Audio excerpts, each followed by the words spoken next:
Hello. So, I've had a few military experiences, having been in the United States of America's armed forces, specifically the Army branch. That might mean I have a few experiences, not like what some guys have had over the years, obviously. I mean, I had the head injury on Palm Sunday in 2000, and I was in a coma for a while with a subarachnoid hemorrhage in the frontal lobe of my brain, and deal with headaches and migraines and cognitive disorders and memory deficits. And I went from college algebra, trigonometry, and calculus to second grade math. So my experiences mainly, other than the little bit of basic training, was, well, pre-head injury would be all of the people that I knew in the East Coast area that I got to meet over the years. The pastor that I had grown up in the church I went to was an Army chaplain, and so in the reserves. So I've had experience, and not that he was the only person that I knew that was in the military at that time, but then, New Jersey is off of the East Coast. So maybe, just maybe, with New Jersey being off of the coastline, I met somebody who was in the Coast Guard. Or maybe I met somebody who was in the Navy. I mean, it is a coastline, like one side of the United States of America, specifically where I was at in the state of New Jersey, there's this one whole side that is completely like along the coastline of the ocean. So maybe, just maybe, there was one guy I met somewhere at some time who was either in the Coast Guard, or maybe there was a Marine guy. I mean, there is that tomb of the unknown soldier that is completely guarded by the Marine Corps. So maybe, just maybe, I met one Marine, or a few, and then, so maybe there was a Navy guy too. I mean, again, the ocean is like on one entire side of New Jersey. So, not a portion, the entire one side. And then, like, the part that doesn't have the ocean that's technically on that side is connected, like, to a river, which the ocean feeds into that river. So, maybe, just maybe, there's somebody somewhere that I met that has some experience in that way. That being said, I'm gonna go over a few little amusing aspects. Some might be a little less amusing to some, but I can laugh because it's still funny. I don't care.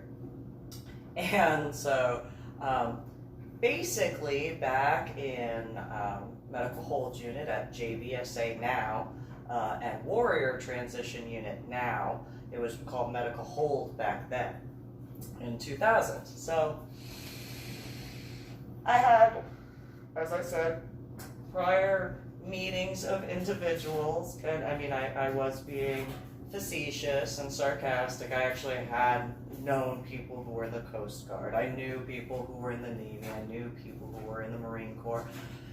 Obviously, I knew people who were in the Army, and so I think I knew a few people in the Air Force. I mean, maybe there's an airport in the state of New Jersey, or maybe a nearby area, but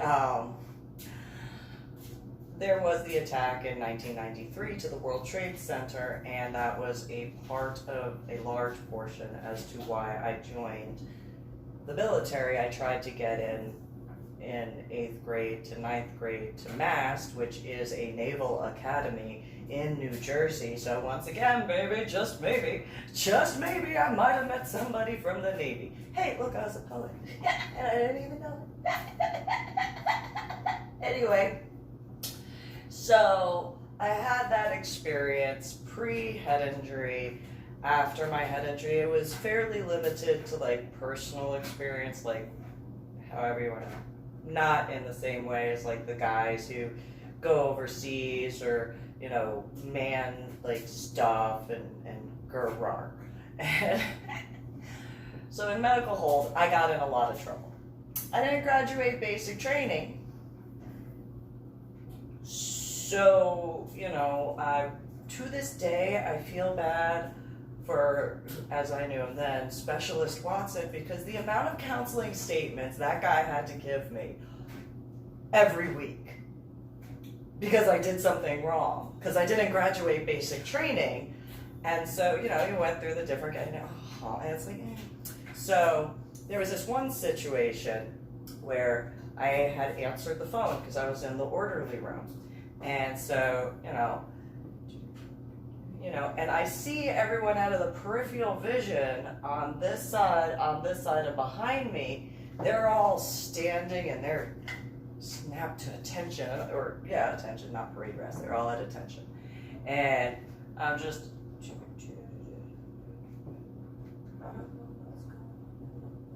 cut it right down. And so then, once I get off the phone, I stand up position of attention. And there is this big guy standing on the other side of the desk. And I'm just like, hey, hi.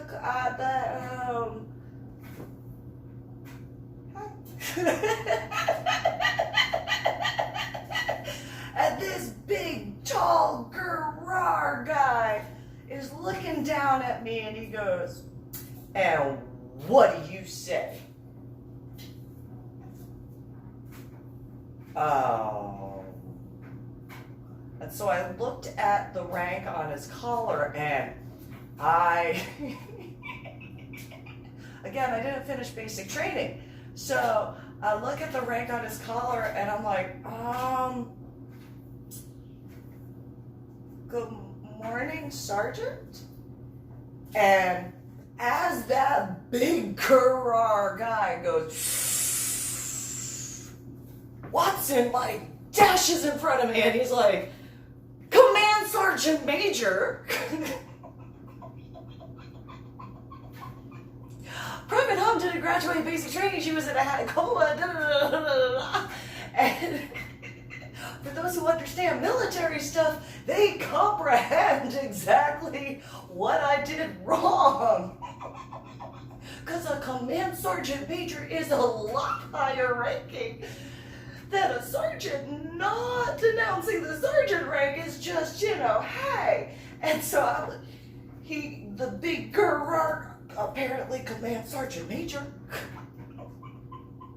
goes, okay, Watson. And he's like, move to the side, Watson. And Watson's like, you can't. It's like, what just happened? And so the guy, Command Sergeant Major, steps forward. And I'm just,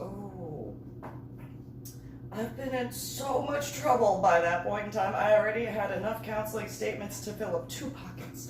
So I'm just like, ooh, okay. Just shaking. And the guy goes, do you know how to tell the difference between a sergeant and a Command Sergeant Major?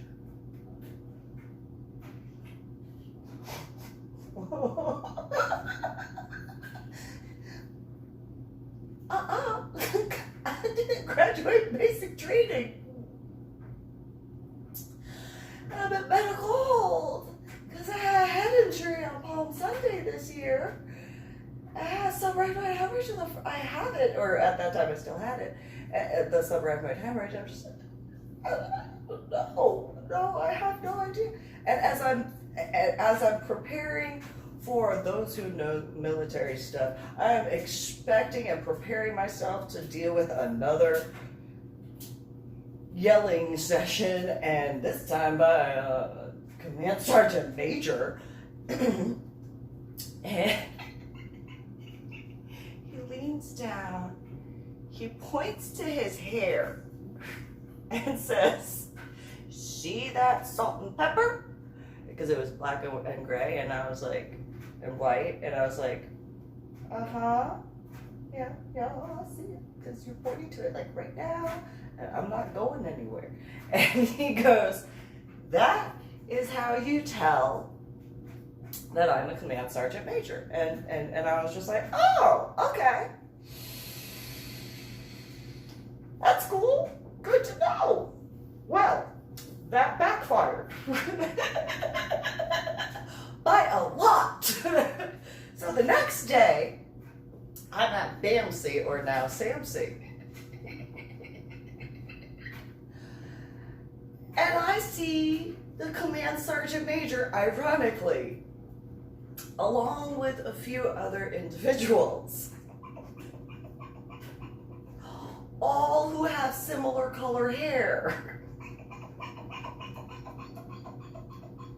I'm on my way to whatever doctor's appointment, and I nonchalantly walk by and I'm like, hey, command sergeant majors, you guys have a good day. And then I heard yelling and a bunch of expletives, and I turn around and I'm like, what? What did I do wrong? So this female who's speaking with the command sergeant major, who told you, duh, just reading me the riot act, and I'm just, he told me that anybody who had salt and pepper color hair was a command sergeant major, as I was speaking to a full bird colonel. And it was when I was, so thankfully that command sergeant major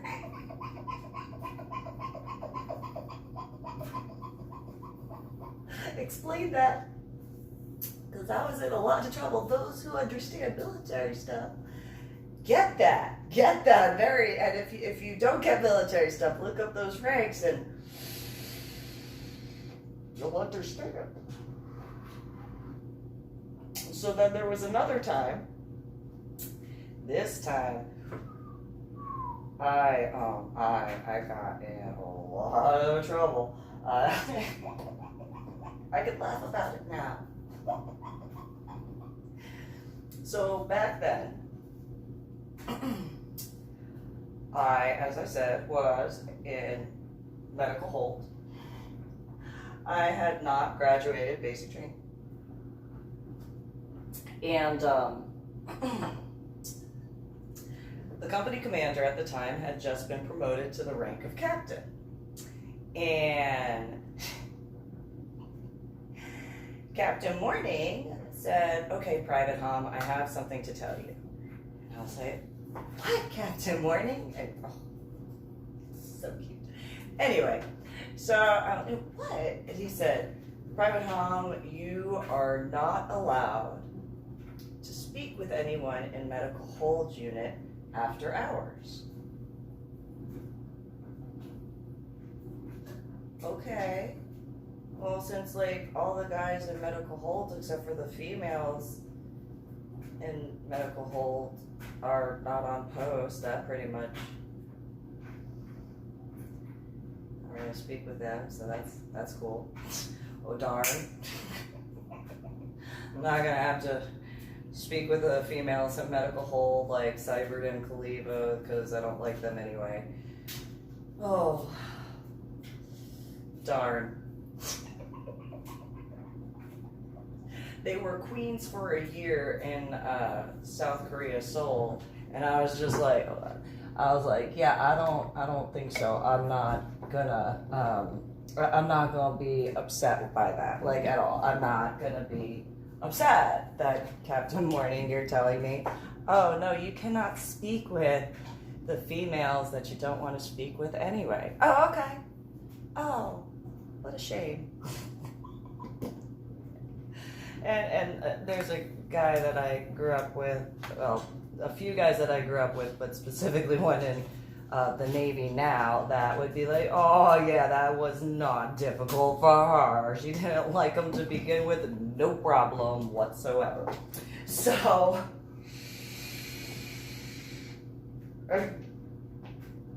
he could, like, envision me just be like, oh yeah. Well, then Captain Morning says, but you can't speak with any of the permanent party either. And I was like, why? Now I don't understand. And Captain Morning said, oh, because, you know, you didn't graduate basic training. So you're technically a student. So you can't speak with permanent party as per regulations. It's like, well then, I guess that makes sense. Okay. And then he goes, but wait. Okay, what? He said you can't speak with students either. What? Why not? You said I was a student because I didn't finish basic training. I don't get it. And he said, well, because technically, because you're in medical hold, you're technically permanent party.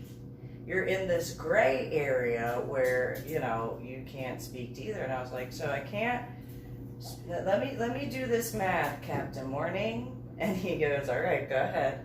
And I was like, so I'm on restriction till I can act like a soldier. He was like, yes. And I can't speak with permanent party because I didn't finish basic training. So I'm a student. Yes. I can't speak with students because I'm technically permanent party because I'm medical hold. Yes. And because I'm on restriction, I cannot leave the base. So I can't speak with any civilians. Yes. So who am I supposed to speak with, Captain Morning? And then he goes, oh, well, here's my cell phone number, here's my pager number, here's my direct home line number, and here you go. And I look at it, and I'm like,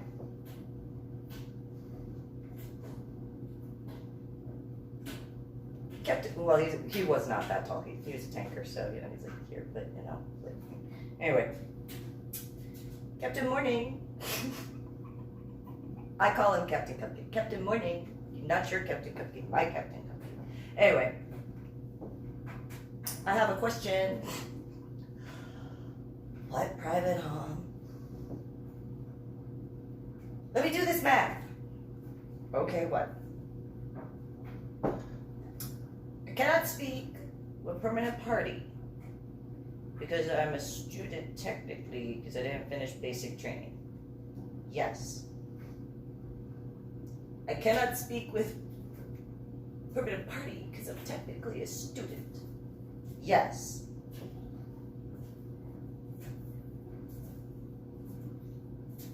Can't speak with civilians because I'm on restriction. Yes. But I can speak with you as my company commander. And that's not considered fraternization? I technically shouldn't know that word. And he goes, yes, you can. I'm not going to get in trouble? No, you're not. By technicalities. Okay. So, several, I don't know whether it was days, weeks, months, I don't know, because time is an issue for me. And that was like immediately after getting, anyway, in med hold. Anyway, so one day on the phone, Captain Morning and I are talking, and he says, you know what, Susan, I have called you Susan all these times. Uh-huh. What about it, Captain Morning? And he says, you cannot call me Captain Morning anymore. And I was like, why can't I call you Captain Morning? You're Captain Morning. Want me to call you Captain Cupcake? Because you could be my Captain Cupcake. And he's like, no. No. Okay. We're on the okay. So if I'm not supposed to call you Captain Morning, and I'm not supposed to call you Captain Cupcake on the phone, what am I supposed to call you? And he says, Susan, I am giving you a direct order anytime that you and I talk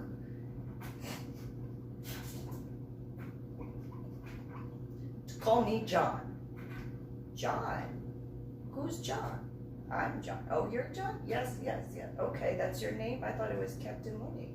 It's John Morning. Oh, okay. So anytime I speak with you, yes, it's a direct order. Oh, okay. Okay. Are you sure about that? Yes. Okay. John, it's going to be weird. And then he was like, well, we got the whole weekend to talk on the phone, so, it's okay. Okay. You can get used to it that way. Okay.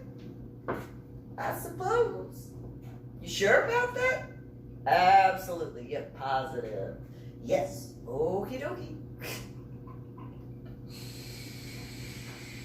So that next Monday,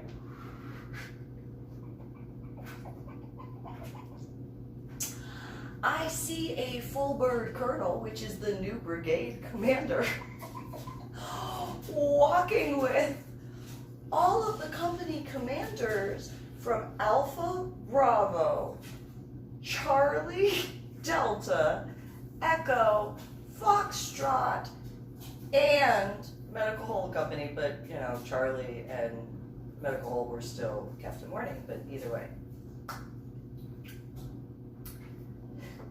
I'm on my way to go to the supply area. Good morning, sirs. Good morning, ma'ams. Hi, John.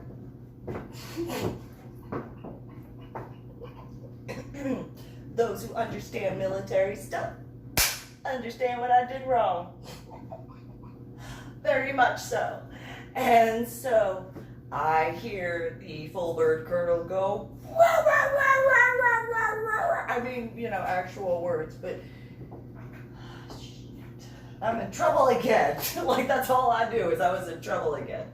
Yes, sir?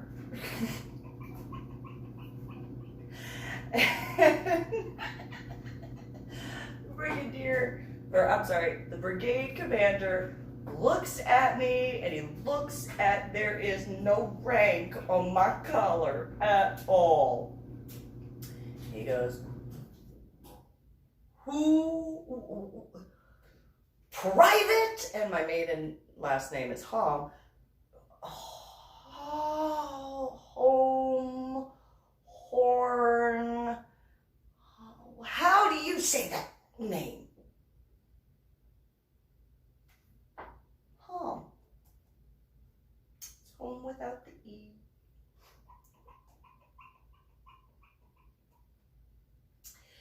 Rah, rah, rah, rah, rah, rah, rah, rah, rah, as a brigade commander would do after hearing a nothing private.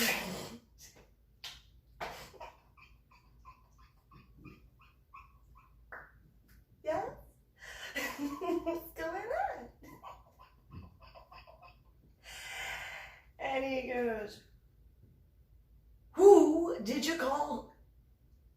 Yeah. Like, he is just like seething mad. And I'm just like,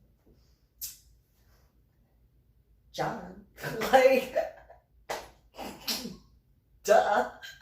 Not that I said that, because I knew better than to be like, duh, brigade commander. I mean, like, that would have. And so he asked which company I was in. I was like, oh, I'm in alcohol. How old are you? This many is the equivalent of what I'm 17 years old. I still haven't had my birthday yet. What? I am 17. Brigade commander.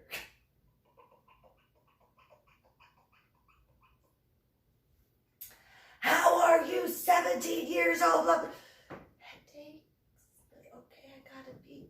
Oh.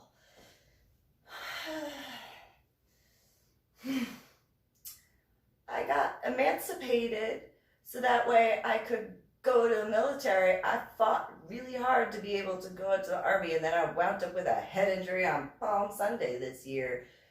Commander. Yeah, with me. what I thought. And the brigade commander listened to the whole thing, and he was just like, "So you're 17 years old?" "Yep, sir." "And you had oh my God, you had a head injury on what day?" "Sunday, sir."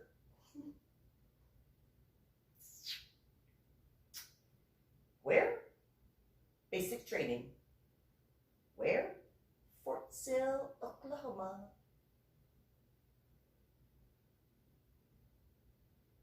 "And you're in medical hold?" "Yep, I sure am." "Why?"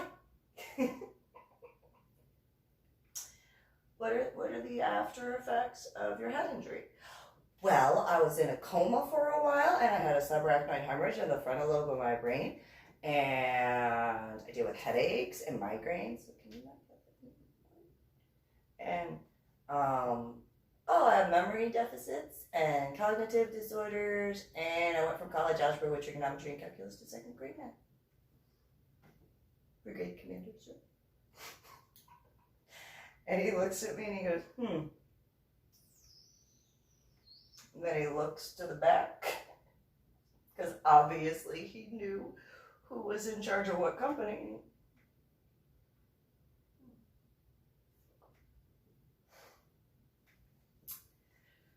"So, Private Hom." "Yep." "Yes, sir."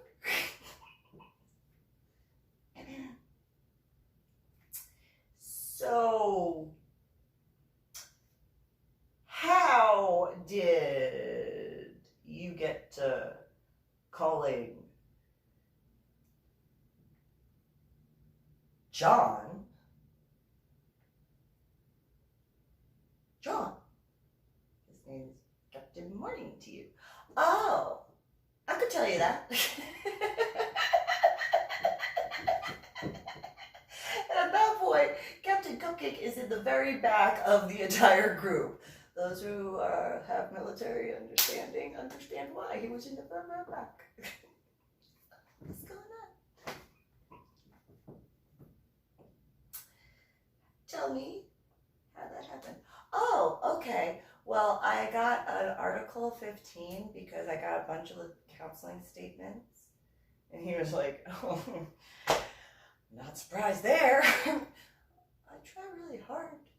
"Really do?" Yeah, I'm sure you do." "Okay, go ahead." How did you get to that?"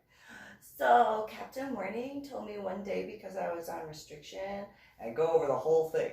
And he goes, the brigade commander goes, "So, John told you, does he know your "Uh-huh, about it." "The company commander." Yeah.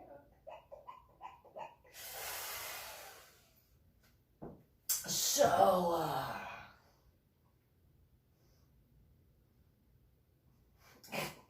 what did you do that for, Colonel?"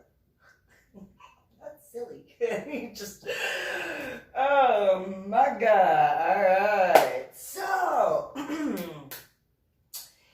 do you know what rank? Mind you, not very long.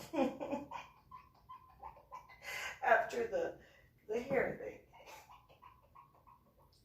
"Do you know what rank, Captain Morning?" "Yep, Captain Morning said that because he's a captain, he could give me a direct order, and so, there you go."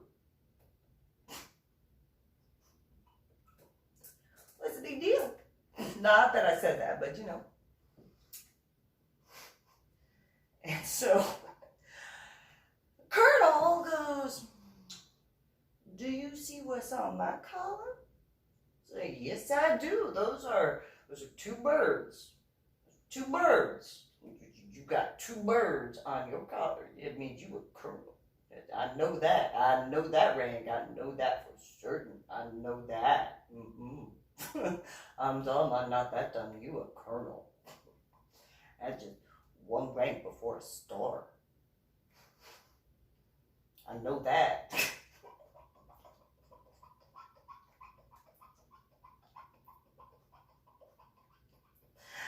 He says, so do you understand that a colonel is higher ranking than a captain? Mm-hmm. Oh, yeah. Yeah, I sure do. You one rank below a star. 1 star. And he just kind of, yeah.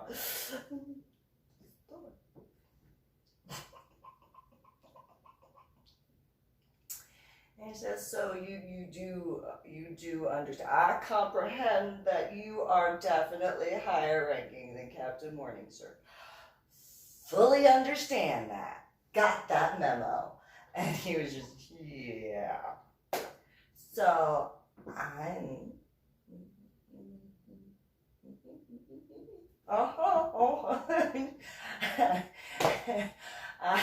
there's no mistaking those birds, sir.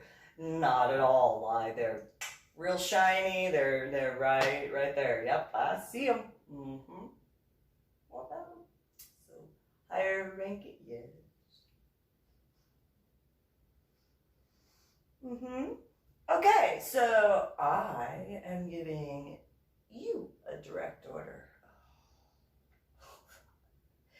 Yeah? What? Not being rude, just...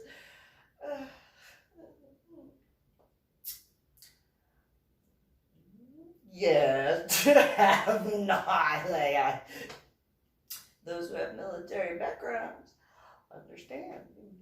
Yeah, I see those birds. Yeah, I do. I see those birds. Mm-hmm. What about them? He said, I am giving you a direct order to call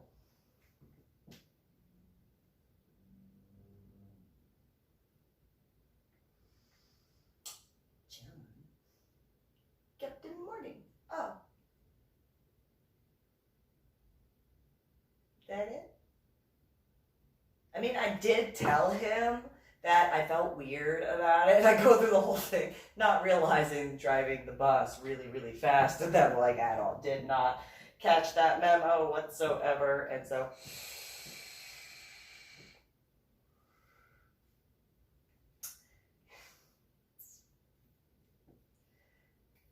yes, said okay.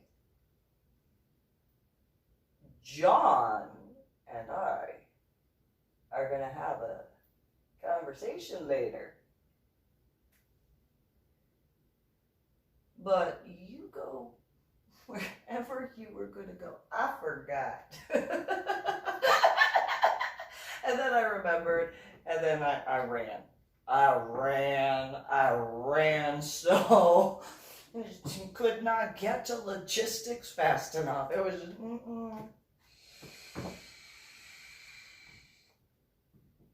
And so,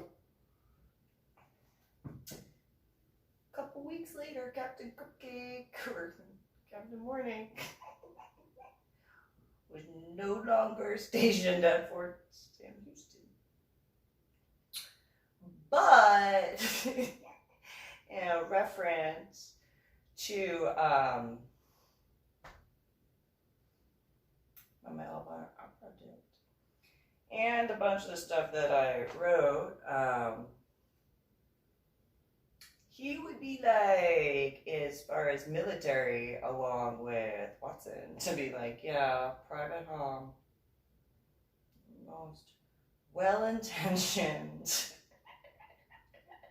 but oof, you better be extremely precise when you speak with her, because if you're not, she's gonna take that and be like, that's the way it goes. You don't tell her that. Sure. And so in reference to, you know, a few situations, such as the Excalibur Fair, there's a few individuals that could be like, yeah, I could very much, and even still, you know, some ways, Kenny probably could have seen that. but not in the level that it got to, because as an individual I knew pre-head injury in New Jersey had said, right before winding up out of the state of Texas, she had told me and that it was like I was me, like as she remembered me, but there were certain parts that almost seemed completely gone, like certain parts of my personality were completely gone, and then other parts of my personality were just kind of like amplified. And when I had asked what she meant, she was like, oh, well, you know, you were always kind of like really justice driven. Like you kind of were like, you know, fight for the underdog and all that sort of stuff. But now, I kind of skyrocketed. So that's a few military stories to giggle about for the military guys, because they'd understand that, as well as law enforcement. So you guys have a good one. Subscribe to my channel and click the like button and share.